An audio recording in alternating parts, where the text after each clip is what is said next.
오늘 이 시간에는 인생의 태풍을 만났을 때 어떻게 해야 할 것인가에 대하여 여러분들에게 말씀을 드리겠습니다. 얼마 전에 태풍이 우리 지역을 지나갔습니다. 자연에서 발생하는 태풍이라고 하는 것은 중심 최대 풍속이 초속 17m 이상이며 폭풍우를 동반한 열대성 저기압을 일컬어서 태풍이라고 말합니다.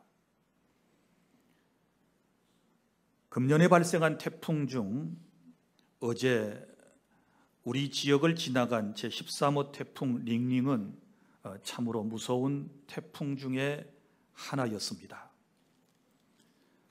태풍이 발생하면 1953년부터 매년 발생 순서에 따라 호를 붙이고 그리고 알파벳 순으로 미리 만들어 놓은 이름을 붙이는 것입니다. 1978년 이전까지는 태풍이 발생하면 조용히 지나가라는 뜻으로 여성의 이름만을 붙이다가 이것이 성차별이라고 하는 여론에 따라 남성 이름도 그 후에 함께 사용하고 있습니다. 2000년도부터는 아시아 14개국에서 제출한 이름들이 사용되고 있는데 140개 이름을 모두 사용하면 처음 1번부터 그 이름을 또 붙이게 되는 것입니다. 그러나 그 중에 피해가 막심했던 태풍의 이름은 다시 사용하지 않습니다. 예를 들어서 우리나라에 큰 피해를 주었던 사라호, 매미, 볼라덴, 그리고 어제 지나갔던 이제 링링, 이런 이름은 다시 사용하지 않게 됩니다. 우리나라에서 제출했던 태풍의 이름은 개미, 나리, 장미, 나비 등이고 북한에서는 기러기, 도라지, 민들레 등의 이름을 제출했습니다. 어제 우리 지역을 강타하고 지나간 이 링링이라고 하는 태풍의 이름은 홍콩에서 제출한 이름이고 이 이름의 뜻이 뭘까 하고 살펴보았더니 놀랍다, 놀라워라고 하는 뜻을 가진 여성의 이름이었습니다. 그런데 이름과는 달리 정말 많은 피해를 주고 이제 어제 저녁 늦게 한반도를 빠져나갔습니다. 사랑하는 주안의 성도 여러분, 자연계에 태풍이 있듯이 우리 인생의 삶에도 태풍이 있습니다. 내 삶에 불어닥친 태풍은 무엇입니까? 이런 것들입니다. 어느 날 순식간에 직장을 잃게 되고 또 잘 되었던 사업이 망하게 되고 사랑하는 사람과 사별을 하고 이별을 하는 것은 태풍입니다. 또 건강했던 여러분 자신에게 중병이 선고되었다든지 혹은 육체의 어떤 지체 하나가 상실되면 그것도 여러분에게 있어서는 중대한 인생의 태풍입니다. 어디 그뿐이겠습니까? 사람들에게 미움을 받고 멸시받고 무시받고 따돌림을 당하고 인격적 모멸감을 당하는 것도 나름대로의 작은 혹은 어떤 분에게는 큰 태풍이 되어 여러분을 고통스럽게 할 수 있습니다. 그런데 이 태풍이라고 하는 것은 미리 예고됩니다. 발생 시점부터 제 몇 호라고 하는 이름이 붙고 그리고 또한 각 나라에서 제출한 여러 가지 이름들이 붙여지게 됩니다. 그리고 태풍의 위력은, 세력은 어떠할 것인가, 그리고 또 어느 지역을 통과하게 될 것인가 사전에 예측하여 발표를 하게 됩니다. 그래서 어떤 태풍이 불어와도 만반의 준비를 잘 갖춰놓게 되면 물론 힘들고 어렵고 피해도 입겠지만 그래도 모든 것을 잘 극복해 나갈 수 있는 그런 상황이 될 수 있다라고 하는 것을 우리는 실제로 경험하고 있습니다. 이번 태풍도 한반도에 상륙하기 며칠 전부터 얼마나 매스컴에서 우리들에게 얘기를 했습니까? 이번 태풍은 이런 위력으로 올라옵니다. 사전에 이런저런 대비를 충분히 하셔야 합니다 라고 24시간 내내 KBS를 통하여 재난방송을 하지 않았습니까? 그래서 미리 만반의 태세를 갖추어 놓은 상태였기 때문에 그나마 이 정도 피해를 내고 이제 태풍은 순수히 물러갔다, 이런 생각을 하게 됩니다. 오늘 성경에도 보면 사도 바울이 로마에 가다가 태풍을 만나게 되지 않습니까? 그런데 이 태풍은 미리 예고된 태풍이었습니다. 왜냐하면 떠나는 시기가 10월 초순경이었기 때문에 그 지역에는 태풍이 이제 생기는 그런 시점이었고, 또 하나님께서 이미 사도 바울에게 그곳을 지나가다가 엄청난 태풍을 만나게 될 것이라고 하는 예고를 해 주셨지 않았습니까?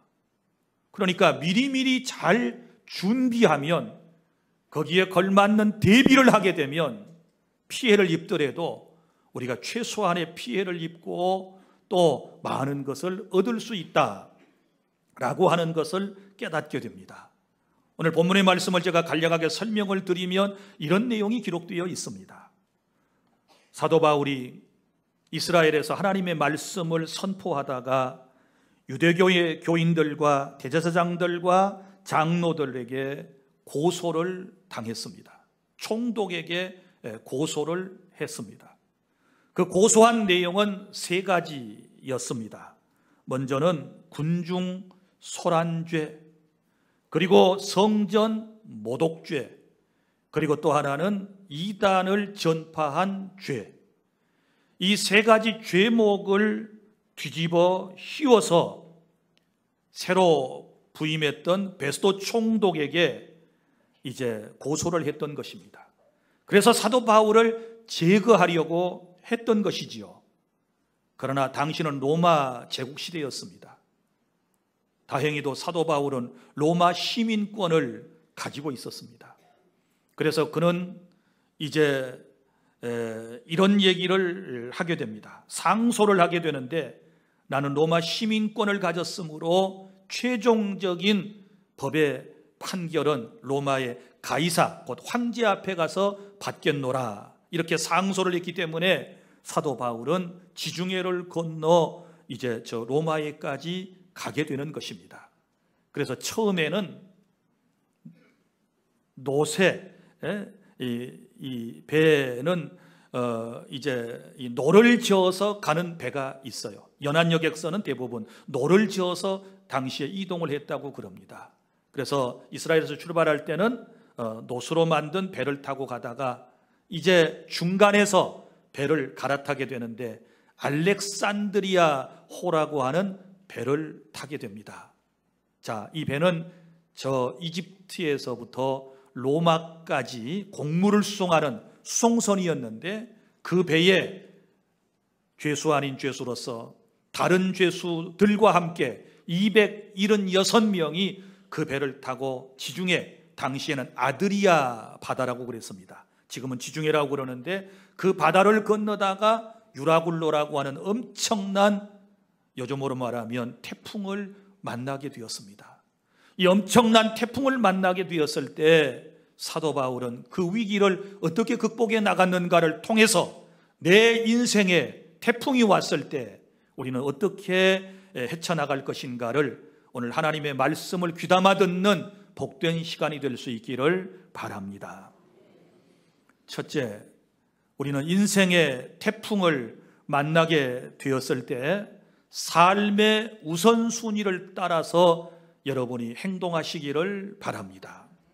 본문의 18절부터 19절까지 말씀입니다. 이런 말씀이 나옵니다. 우리가 풍랑으로 심히 애쓰다가 이튿날 사공들이 짐을 바다에 풀어버리고 사흘째 되던 날에 배의 기구를 그들의 손으로 내버렸다라고 하는 말씀이 나옵니다.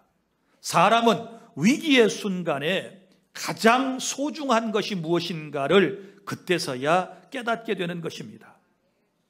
위기의 순간에 배가 침몰되는 것을 막기 위해서 여기 선원들과 그 배 안에 있었던 사람들이 했었던 일이 무엇입니까? 그것은 배 안에 곡물을 내버리는 것과 배 안에 있었던 모든 기구들을 아낌없이 바다에 던지는 것이었습니다. 생각해 보면 얼마나 다 소중한 것들입니까? 그렇지 않습니까? 곡물은 사람이 먹어야 삽니다. 배의 여러 가지 기구들은 항해하는 데 전적으로 필요한 것이 아니겠습니까? 그런데 막상 유라굴로라고 하는 큰 태풍을 만나게 되었을 때 이런 물질적인 것은 생명에 대하여 아무런 도움도 주지를 못했습니다. 그래서 이 태풍을 통하여 인생들이 깨닫는 것은 사람의 생명보다 목숨보다 더 소중하고 가치 있는 것은 없다라고 하는 것을 깨달았다는 사실을 기억하시기를 바랍니다. 사람의 목숨을 구원하기 위해서 모든 것들을 아낌없이 그들은 바다에 내어 던졌던 것입니다. 사랑하는 주 안의 성도 여러분, 우리가 세상을 살아가다가 인생의 태풍을 만난다 그랬습니다. 인생의 어려움을 겪는 분들은 지금 이 시점에서 내 삶에서 가장 가치 있고 가장 소중한 것이 무엇인가를 한 번쯤 생각해 볼 수 있는 그런 시간이 될 수 있기를 바랍니다. 배에 탔던 사람들은 자신들이 소중하게 여겼던 것을 버리게 되었을 때 배는 가라앉지 않았고 배는 오히려 떠오르게 되었다라고 하는 진리를 여기서 깨닫게 됩니다. 그렇다면 위기의 순간에 우리가 버려야 할 것이 무엇인가? 가장 가치 있는 것을 위하여 내가 우선순위를 뒤로 해야 할 것은 무엇인가를 깨닫지 못하게 된다면 우리는 이 험한 태풍을 인생에게 있는 위기를 극복해낼 수 없다는 것을 아시기를 바랍니다.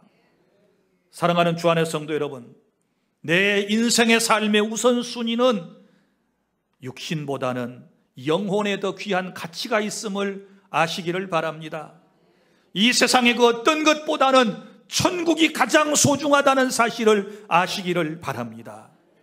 천국은 누가 갑니까? 구원받은 사람만이 천국에 갈 수 있습니다. 나를 천국으로 인도하시기 위하여 하나님은 나를 사랑하셨고 독생자 예수님을 이 땅에 보내셔서 피를 쏟고 죽으심으로써 나를 구원하여 천국 가는 길을 내게 주님께서 보여주셨고 열어주셨고 예수님을 믿음으로 그 나라에 가게 하셨다면 이것이 내 삶에 있어서 가장 가치 있고 소중한 것이라는 것을 깨달을 수 있기를 바랍니다. 세상을 살아가면서 가장 우선순위가 되는 것은 항상 하나님이시지요. 하나님 먼저, 너희는 먼저 그의 나라와 그의 의를 구하라. 그리하면 이 모든 것을 너희에게 더하시리라고 주님께서 말씀을 하셨습니다.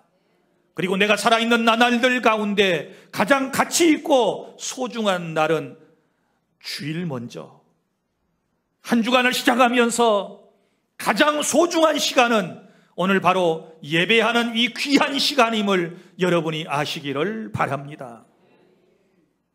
하나님께서 주시는 물질이 내게 생겼을 때 우선순위는 무엇입니까? 하나님의 것을 먼저 구분할 줄 알고 드릴 줄 아는 11조 신앙인 줄 믿으시기를 바랍니다.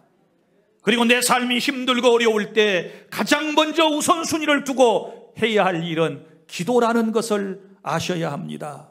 기도부터 시작해야지요. 기도보다 앞서는 모든 것들은 실수를 가져오고 실패를 가져오고 기도 없이 행하는 모든 것들은 여러분 성공 같지만 결국은 아무것도 이루지 못한다는 것을 깨닫고 항상 내 삶의 우선순위가 기도가 될 수 있기를 바랍니다. 삶의 태풍을 만난 분들에게 정중히 권면합니다. 어렵고 힘들 때 이 난관을 헤쳐나가기 위하여 사람을 찾아가는 것보다, 물질을 의존하는 것보다 하나님께 먼저 엎드려 기도하실 수 있기를 바랍니다.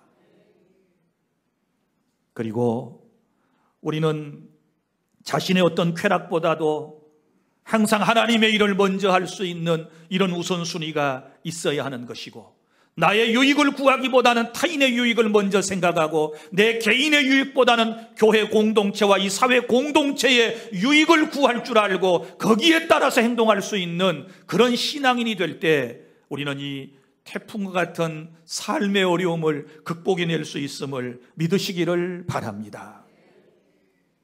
그러므로 삶의 우선순위를 어려운 분들은 지금 이 시간에 정하고 내가 먼저 해야 할 일이 무엇인가를 깨닫고 그것을 실천에 옮기심으로써 모든 인생의 위기를 극복해 나가는 지혜로운 주안의 모든 성도 여러분들이 다 되실 수 있기를 바랍니다. 그 다음에 둘째는 우리가 인생의 태풍을 경험하게 되었을 때 극복할 수 있는 비결은 하나님의 말씀을 믿고 평안한 마음을 항상 가지시기를 바랍니다. 오늘 말씀 20절부터 26절까지 말씀해 보면 사도 바울이 풍랑을 만난 그 배 안의 사람들에게 안심하라고 권면하는 말씀이 나옵니다. 자, 바울 자신이 그 태풍 가운데서도 평안한 마음을 가지고서 지금 권면하는 것입니다. 두려워하지 말라고 지금 얘기를 하고 있습니다. 자, 그러면 어떻게 바울은 그런 마음을 가질 수 있었을까요? 오늘 말씀 23절, 내가 속한 바 곧 내가 섬기는 하나님의 사자가 어젯밤에 내 곁에 서서 말하되, 바울아 두려워하지 말라. 내가 가이사 앞에 서야 하겠고 또 하나님께서 너와 함께 항해하는 자를 다 내게 주셨다 하였으니 그러므로 여러분이여 안심하라. 나는 내게 말씀하신 그대로 되리라고 하나님을 믿노라. 아멘. 태풍을 경험하시는 분들, 인생이 힘든 분들, 이 삶의 어려움 속에서 들려지는 하나님의 음성을 귀담아 들으실 수 있기를 바랍니다. 우리가 어려움을 만나면 사람들이 안절부절합니다. 어찌할 바를 몰라 방황하고 이리 뛰고 저리 뛰는 사람들의 모습을 볼 수 있습니다. 그래서는 문제가 해결되지 않습니다. 그럴 때일수록 하나님께서 우리에게 들려주신 말씀을 경청하고 그 말씀을 믿고 우리의 마음속에 평안함을 유지했을 때 우리는 인생의 태풍을 극복해낼 수 있음을 믿습니다. 지금 우리에게 필요한 것은 하나님의 말씀입니다. 하나님의 말씀을 그대로 받아들이시기를 바랍니다. 나는 주께서 말씀하신 대로 될 것을 믿노라 라고 하는 말씀을 하면서 바울의 마음에 평안함을 유지하고 있음을 볼 수 있지 않습니까? 사랑하는 성도 여러분, 인생들이 태풍 때문에 하나님의 음성을 듣지 못할 때가 있고 인생이 먹구름 때문에 하나님을 보지 못하는 안타까움이 있을 수 있습니다. 이럴 때일수록 하나님의 세미하신 음성에, 이 고난의 현장에서 내게 들려주신 하나님의 말씀에 여러분들이 귀를 기울이고 주님이 하신 말씀을 들으시기를 바랍니다. 두려워하지 말라. 내가 너와 함께한다. 믿습니까? 그리고 하나님을 볼 수 있는 영적인 눈이 열려야만 하는 것입니다. 그래서 주님을 바라볼 때 우리는 모든 어려움을 극복할 수 있고 승리하게 될 것을 믿습니다. 그 다음에 세 번째는 우리가 어떻게 인생의 태풍을 극복할 수 있느냐. 27절부터 29절, 내 삶을 예수님께 고정하고 기다리는 것입니다. 여러분, 여기 27절에 이렇게 말씀이 기록되어 있습니다. 열 나흘째 되는 날 밤에 우리가 아드리아 바다에서, 아드리아는 지중해 바다를 옛날 사람들은 아드리아 바다라고 그랬습니다. 이리저리 쫓겨가다가 자정쯤 되어 사공들이 어느 육지에 가까워지는 줄을 짐작하고 물을 재어보니 20길이 되고, 여기 한 길, 두 길 하는데 이 한 길은 보통 1.8m 정도가 됩니다. 20길이 되니까 약 36m 정도의 수심이 되는 것이지요. 그래서 무트로 가면서 계속 이제 물을 재어보니까 가까이 갈 때 15길이 되었다 그랬습니다. 점점 더 이제 6km 갈수록 바다가 얕아지고 있는 것을 알 수 있습니다. 그래서 암초에 걸릴까 하여 고물로 단 4설 내리고 그랬는데, 여기 고물과 이물이 나오지요. 고물은 배 뒤쪽을 의미하는 것이고, 여기 단 4설 내리고 난 다음에 나리새기를 고대하니라. 5 내려놓고 태풍이 지나가기를 학수고대하고 있는 그 장면을 볼 수 있습니다. 사랑하는 주 안의 성도 여러분, 우리가 태풍을 만났으면 중요한 것은 닷을 내려야 합니다. 우리가 항해를 하다가 태풍을 만났으면 속히 닷을 내려야만 하는 것입니다. 그런데 단 몇 개를 내렸습니다. 4개의 닷을 내렸습니다. 여기 4개의 닷이 의미하는 게 뭘까요? 영적인 설명을 좀 드리도록 하겠습니다. 저는 이 4개의 닷을 이렇게 봅니다. 23절에 있는 첫 번째 닷은 하나님께서 함께 하신다라고 하는 믿음의 닷입니다. 믿습니까? 주님이 내 곁에 서서 말씀하셨다고 그랬지 않았습니까? 그럼 주님이 나와 함께 하신다. 태풍의 연장에서도 살아계신 하나님은, 능력의 하나님은 나와 함께 하신다라고 하는 이 믿음의 닷을 먼저 내려야 합니다. 그 다음에 두 번째 닷은 어떤 닷입니까? 24절 하반절에 보면 또 하나님께서 너와 함께 항해하는 자를 다 내게 주셨다 하였으니, 사람들입니다. 사람들, 나와 함께하는 사람이 있다라고 하는 것, 이거 매우 중요한 것입니다. 우리는 어려움을 당하면 아무도 내 곁에 없어, 나 혼자만 이 어려움을 당하고 있어, 그렇지 않습니다. 이 풍랑을 만난, 이 태풍을 만난 이 알렉산드리아라고 하는 이 배 안에는 276명이라고 하는 사람이 그곳에 있었습니다. 그래서 함께하는 사람이 있다라고 하는 닷을 내려야 돼요. 믿습니까? 함께하는 사람이 있다, 가족이 있다, 친구가 있다, 교우들이 있다, 이 닷이 우리에게 필요한 것입니다. 그 다음에 세 번째 닷은 목적의 닷입니다. 24절, 자, 내가 가이사 앞에 서야 하겠고 이렇게 말씀을 하지 않습니까? 무슨 얘기입니까? 지금 사도 바울은 어디를 향하고 가고 있습니까? 로마를 향하여 가고 있습니다. 뭐하러 가고 있습니까? 가이사 왕제에게 최종 판결을 받기 위하여 가고 있지 않습니까? 그러면 그가 지금 살아야 할 목적이 무엇입니까? 그는 가이사 앞에 서는 것입니다. 이처럼 우리가 어떤 어려움 속에서도 분명한 목적을 가지면, 삶의 의미를 깨닫고 살아가면, 여러분, 그것이 닷이 되어서 그것이 내 인생을 붙들어준다라고 하는 사실을 믿으시기를 바랍니다. 그래서 목적의 닷이 필요하고, 그 다음에 네 번째 닷은 어떤 닷일까요? 25절에 약속의 닷, 나는 하나님의 말씀하신 대로 그대로 되리라고 믿습니다 라고 하는 하나님의 약속의 닷을 여러분이 내리셔야만 하는 것입니다. 그러면 여러분, 이 배는 안전하게 보호를 받을 수가 있는 것입니다. 그래서 이 뱃사람들이 이 태풍 중에서도 닷을 내리지 않습니까? 4개의 닷을 내렸어요. 우리는 여러분, 소망의 닷을 예수 그리스도에게 항상 고정해야 될 줄로 믿습니다. 태풍이 불면 예수님에게 닷을 내려야 돼요. 소망의 닷을 내리고 여기 나리새기를 고대하니라 라고 말씀하신 것처럼 빨리 이 태풍이 지나갈 것을 고대하면서 기다리는 것입니다. 여러분, 태풍은 아무리 세차게 불어도 몇 시간 후면 반드시 지나가도록 되어 있습니다. 우리가 링링이라고 하는 태풍 때문에 엄청 긴장하고 준비를 했는데 몇 시간 되니까 우리 지역을 거쳐서 갔어요. 지나갔어요. 아무리 어려운 인생의 태풍, 고통과 고난과 위기도 다 지나간다는 사실을 믿으시기를 바랍니다. 지금은 인생의 태풍을 만났으면 닷을 내리고 고정하셔야 할 시간이에요. 어제 새벽 6시경에 링링이 우리 목포 지역을 통과해서 지나갔습니다.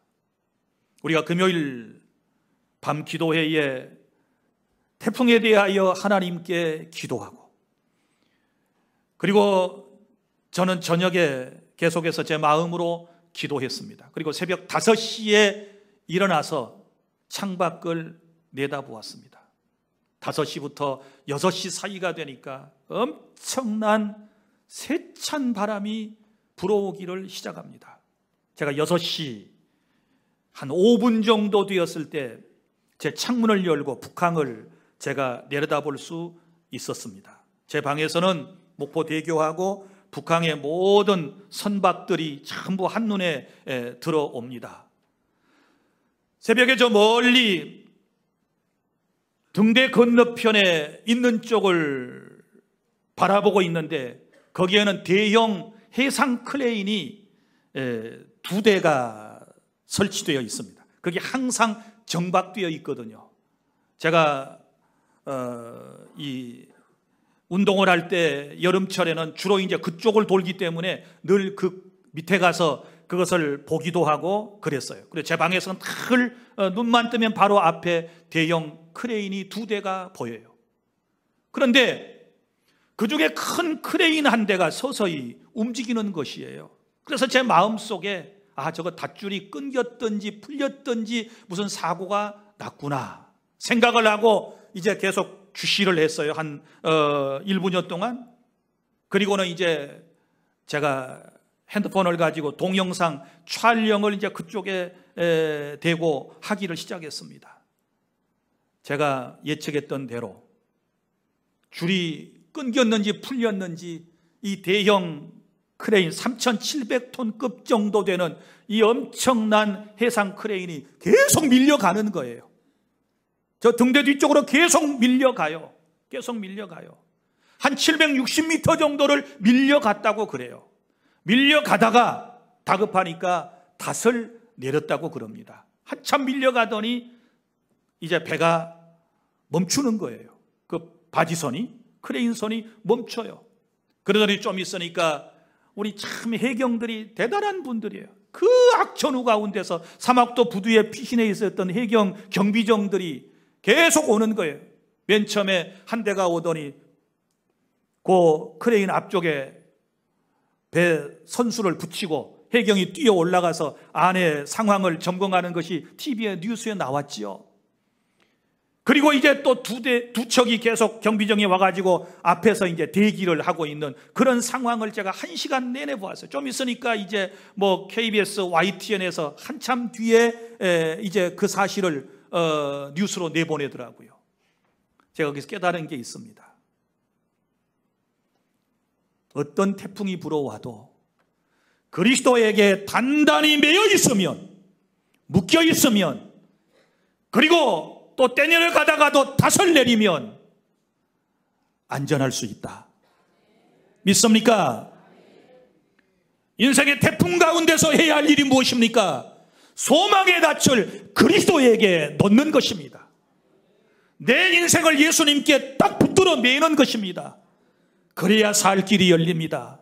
믿습니까? 만약에 그 대형 크레인이 뒤집어진다거나 좌초되었더라면 어찌 됐겠습니까? 보통 문제가 아니에요. 어마어마한 크레인입니다. 어마어마한 크레인이에요. 사랑하는 주 안의 성도 여러분, 태풍 가운데서 우리가 해야 할 일은 다시 말씀드리지만 내 삶을 그리스도에게 결박하는 것, 고정하는 것, 그리고 닷을 내리는 것임을 다시 한번 기억하고 소망의 닻을 그리스도에게 내리는 이 시간이 될 수 있기를 바랍니다. 넷째로, 내 인생에 태풍이 왔을 때 어떻게 합니까? 인간관계를 강화하시기를 바랍니다. 30절부터 44절까지의 말씀에 보면 이런 내용이 나옵니다. 태풍으로 인하여 배가 어려움을 겪게 되자 사공들이 배를 버리고 구명정을 타고 도망가려고 하는 장면이 나옵니다. 30절, 사공들이 도망하고자 하여 이물에서 닷을 내리는 채 하고, 이물은 배의 앞쪽을 얘기해요. 그릇배를 바다에 내려놓거늘, 그릇배는 요즘으로 말하면 구명정을 의미하는 것입니다. 자, 그때 바울이 그 모습을 보고 백부장하고 군인들에게 요청을 합니다. 뭐라고 얘기를 합니까? 이 사람들이 배에 있지 아니하면 너희가 구원을 얻지 못하리라 하니, 이에 군인들이 그릇줄을 끊어 떼어버리니라. 그 모습을 보고 이 사공들이 도망가면 사공도 죽고 다 죽는다 라고 하는 것을 인지하고, 이제 군인들로 하여금 그 구명정 줄을 끊어버리게 하고 이 사람들을 도망가지 못하게 만드는 장면이 나옵니다. 우리 여기서 뭐 깨닫는 것이 없습니까? 내 삶에 태풍이 와서, 내 삶에 위기가 찾아와서, 어려움이 찾아왔을 때 우리는 가족들이 함께 강화해야 될 줄로 믿으시기를 바랍니다. 교회 공동체에 어떤 태풍과 같은 어려운 일이 오면 우리는 서로가 하나 되어야 될 줄로 믿습니다. 나라 민족 공동체가 태풍을 만나면 우리는 하나 되는 역사가 있어야 될 줄로 믿습니다. 각기 자기 살 길 찾아서 도망가 버리면 도망가는 사람 죽고 남겨놓은 사람도 피해를 입습니다. 사랑하는 주 안의 성도 여러분, 그러므로 우리는 인간관계가 얼마나 중요한가를, 자기 책임감이 얼마나 중요한가를 여기서 깨닫게 되는 것입니다. 인생의 태풍을 만났을 때 자기 자신에게 주어진 사명을 잘 감당하십시오. 가장은 가장대로, 아내는 아내대로, 부모는 부모대로, 자식은 자식대로 모두가 다 감당해야 할 몫이 있다는 사실을 기억하고, 그럴 때일수록 여러분들이 다 하나 되는 그런 은혜가 여러분 가족과 우리 교회 공동체와 이 대한민국 공동체 위에 있기를 바랍니다. 결국은 하나님께서 말씀하신 대로 이제 이 어려움을 극복하고 모든 사람들이 구조받는, 구원받는 그런 멋진 장면을 44절에서 볼 수 있습니다. 그 남은 사람들은 널 조각 혹은 배 물건에 의지하여 나가게 하니 마침내 사람들이 다 상륙하여 구조되니라. 할렐루야. 태풍을 만나서 배는 부셔졌고 배 안에 아까운 모든 것 다 잃기는 했지만 생명을 다 구원했으니 276명 한 명도 죽지 않고 살아남게 된 것은 하나님의 은혜인 줄로 믿으시기를 바랍니다. 사람에게 가장 소중한 것이 목숨입니다. 목숨을 잃어버리면 무슨 소용이 있겠습니까? 사랑하는 주 안의 성도 여러분, 이제 말씀을 맺습니다. 자연계에 태풍이 있듯 내 삶에도, 내 인생에도 태풍이 있을 수 있습니다. 이 태풍은 예고된 것이라면 우리가 철저히 대비해서 능히 극복할 수 있다는 것을 여러분이 배우셨습니다. 이제부터 우리가 태풍의 현장에서 어떻게 해야 할까요? 우선순위를 따라 행하시기를 바랍니다. 지금 이 어려울 때 내가 무슨 일부터 해야 할 것인가를 여러분이 결정하시고 그대로 행하면 태풍을 극복할 수 있습니다. 그리고 또한 하나님의 말씀으로 평안한 마음을 유지하는 것이 중요합니다. 어려울 때 마음이 평안하지 않게 되면, 불안하면 아무것도 할 수가 없는 것이지요. 어떻게 평안함을 유지할 수 있나요? 하나님의 말씀으로 가능하다는 사실을 믿으시기를 바랍니다. 그리고 소망의 닻을 예수님께 내리고 내 인생을 주님께 단단히 붙들어 매고 여러분이 이제는 기다려야 합니다. 여기 배 안에 사람들이 단디에설 내리고 날이 새기를 고대한 것처럼 이제 우리 기다리는 것입니다. 소망의 닻을 그리스도에게 내려놓고 기다리는 것입니다. 이 어려움이 지나가면 좋은 날이 오리라. 이 고통의 날들이 지나가면 행복한 날이 오리라. 믿습니까? 이 슬픔이 지나가면 웃을 날이 올 거다. 우리는 기다리는 것입니다. 믿음이 무엇입니까? 바라는 것들의 실상이요 보지 못하는 것들의 증거라고 말씀을 하셨기 때문에 소망을 가지고 이제부터 기다리는 삶이 되시기를 바랍니다. 그리고 우리 모두가 하나 되어 극복해 나가야 하는 것입니다. 혼자서는 힘들지요. 가족들과 함께 기도하십시오. 힘드시지요. 교회 공동체 식구들과 함께 어려움을 극복해 나가기 위하여 하나님께 엎드리고 도움을 요청하고 서로서로 지지해주고 격려함으로 인생의 어떤 태풍을 만났던 다 극복해 나가는 우리 주 안의 모든 성도 여러분들이 되시기를 바랍니다. 기도하겠습니다.